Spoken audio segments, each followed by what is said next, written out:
नमस्कार। हमारे देश में स्वतंत्रता के पश्चात जितनी भी सरकारों ने इस देश का संचालन किया, उनका ये प्रयास रहा कि देश उन्नति और तरक्की करे। उनका ये प्रयास रहा।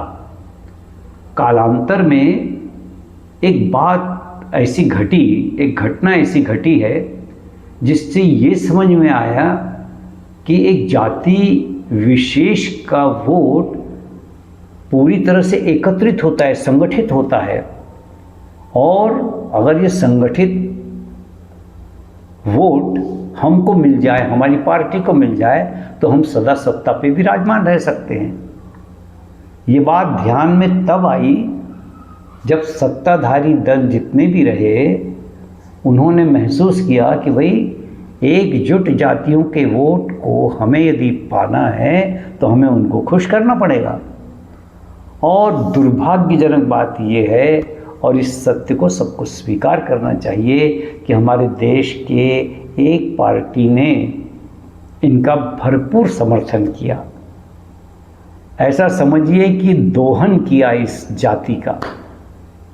दोहन ऐसा किया उन्होंने कि विभिन्न प्रकार से उनके लिए सहायता के और विभिन्न प्रकार की सहूलियतों के दरवाजे खोल दिए।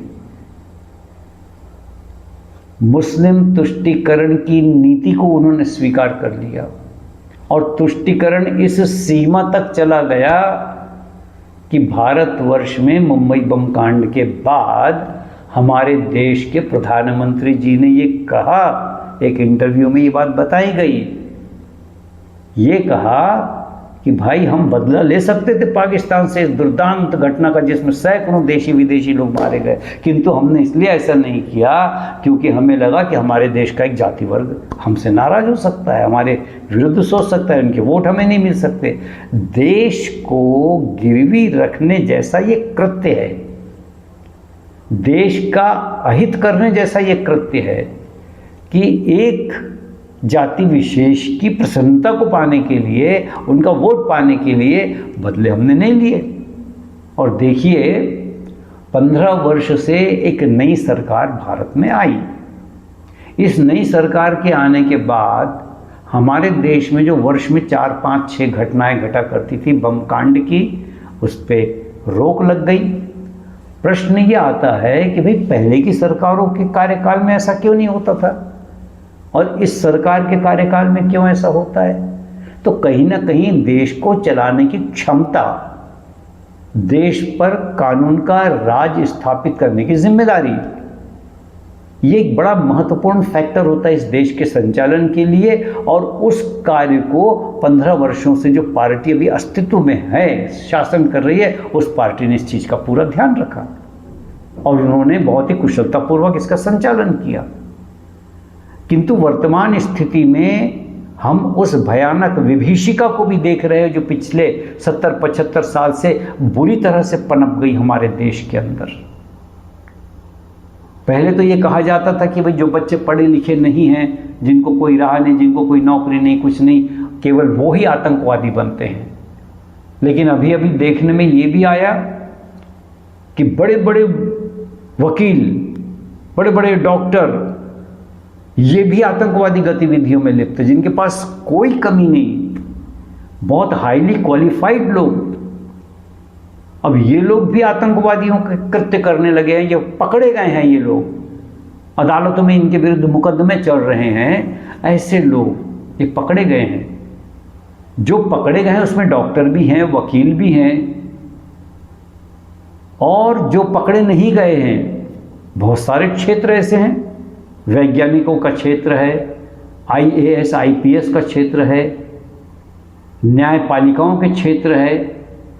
कोई आश्चर्य नहीं अगर इन क्षेत्रों के वो लोग जो अभी पकड़े नहीं गए हैं किसी दिन पकड़ में आ जाएं, किसी न किसी गतिविधि में लिप्त पाए जाए। कोई आश्चर्य नहीं, क्योंकि जब डॉक्टर पकड़ में आ चुके, वकील पकड़ में आ चुके, बहुत बड़े बड़े बुद्धिजीवी पकड़ में आ चुके, लेखक और रचनाकार पकड़ में आ चुके, तो ये अभी पकड़ में नहीं आए हैं, किंतु नहीं आएंगे ऐसा नहीं है, कभी ना कभी ये चीज़ भी सामने आएगी। इसके लिए बहुत आवश्यक है कि हम अपने देश में एक जागृति पैदा करें, हिंदू मुसलमानों को लेकर एक जागृति पैदा करें कि हम इस देश में अलगाववाद और आतंकवाद के विरुद्ध रहेंगे। हिंदुओं को भी समावेश करें, मुसलमानों को करें, ईसाइयों को करें, जो हो सकता है इसमें सम्मिलित करें और मिलकर एक आंदोलन चलाएं और इस भयंकर चुनौती का सामना करें जो आज हमारे राष्ट्र के लिए एक भयानक चुनौती बन के खड़ी हुई है। हमारे देश के वर्तमान प्रधानमंत्री जो हैं वो पूरे दुनिया के मुस्लिम देशों में जाते हैं, मुस्लिम देशों में इनका बड़ा सम्मान भी होता है, जबकि दूसरी ओर पाकिस्तान एक ऐसा देश है जिसकी बुनियाद ही इस्लाम पर है, मुसलमान होने पर है, जो इस्लामिक कंट्री है। उन्होंने सांप और बिच्छुओं को पालने का क्रम प्रारंभ किया। अभिप्राय ये कि उन्होंने आतंकवाद को बढ़ावा दिया, आतंकवादियों को पैदा किया। ये आतंकवादी कश्मीर से लेकर कन्याकुमारी तक विभिन्न स्थानों पर विविध प्रकार से बम कांड करते रहे और परिणाम आज क्या है कि वो देश जिसे हम भारत कहते हैं, यद्यपि भारत हिंदू राष्ट्र नहीं है किंतु यह हिंदू राष्ट्र ही तो है। हिंदू राष्ट्र होने के लिए क्या किसी घोषणा की आवश्यकता है क्या? 85-90% यहाँ की जनता न तो ईसाई है न मुसलमान है, जो बची हुई है वो भारतीय है। सभी प्रकार की जातियों का इसमें समावेश हो गया। ये सभी लोग सनातनी हैं, हिंदू हैं, तो हिंदू राष्ट्र तो ये बिना घोषणा किए है, इसमें क्या संदेह की बात है? उसके लिए किसी घोषणा की आवश्यकता नहीं है। ये हिंदू राष्ट्र और हिंदू राष्ट्र का प्रधानमंत्री, हिंदू प्रधानमंत्री जब मुस्लिम राष्ट्रों में जाता है तो उसे उस देश के सर्वोच्च सम्मान से सम्मानित किया जाता है, जबकि इस्लाम की बुनियाद पर खड़े पाकिस्तान के राष्ट्रपति या प्रधानमंत्री को वो सम्मान दुनिया के उन 56 देशों में भी नहीं मिलता जो कि इस्लामिक कंट्री हैं। इसीलिए कीमत इंसानियत की होती है और हमें भी चाहिए कि हम हिंदू मुसलमानों को एकत्रित करें। और मुसलमानों में भी बहुत अच्छे अच्छे लीडर ऐसे हैं जो राष्ट्रवाद की बात करते हैं, जो सचेत करते हैं कि आप आतंकवादियों से बचाओ अपने बच्चों को, सचेत करते हैं। उन लोगों से मिलकर राष्ट्र को सुदृढ़ बनाने का, राष्ट्र को एक सूत्र में पिरोने का हम काम करें।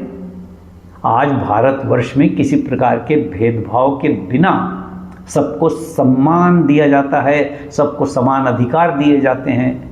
जब सबको सम्मान है, समान अधिकार हैं, कहीं किसी के साथ भेदभाव नहीं किया जा रहा, तब उस स्थिति में हमें अपने राष्ट्र को सुदृढ़ और मजबूत करने के लिए आगे आना चाहिए। किंतु जहर घोलने वालों ने इस सीमा तक जहर घोला है और ये जहर पीढ़ियों से घोला जा रहा है। बच्चों को बचपन में मदरसों से जो ट्रेनिंग दी जा रही है, जो शिक्षा दी जा रही है, ये शिक्षा और ये ट्रेनिंग जहर और अलगाववाद से भरी हुई है। जहर और अलगाववाद का ये जहर उनके मानस में है, मानस में।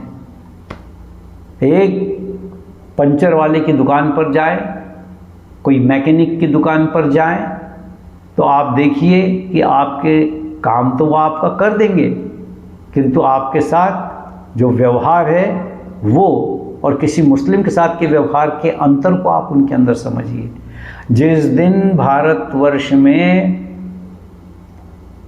कठमुल्ला मौलवी मुल्लाओं के अनुसार जिस दिन भारतवर्ष में इनका वर्चस्व स्थापित हो जाएगा, ये अपनी दुकानों में आपको खड़ा नहीं होने देंगे।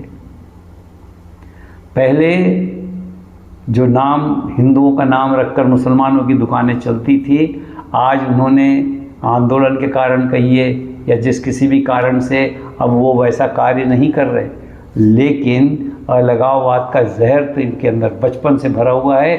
इसे हमें समाप्त करने की दिशा में कुछ ठोस और निर्णायक काम करना चाहिए, ऐसा हमारे देशवासियों से आग्रह है। द फोर्थ चैनल आप देख रहे हैं, मैं उमा शंकर।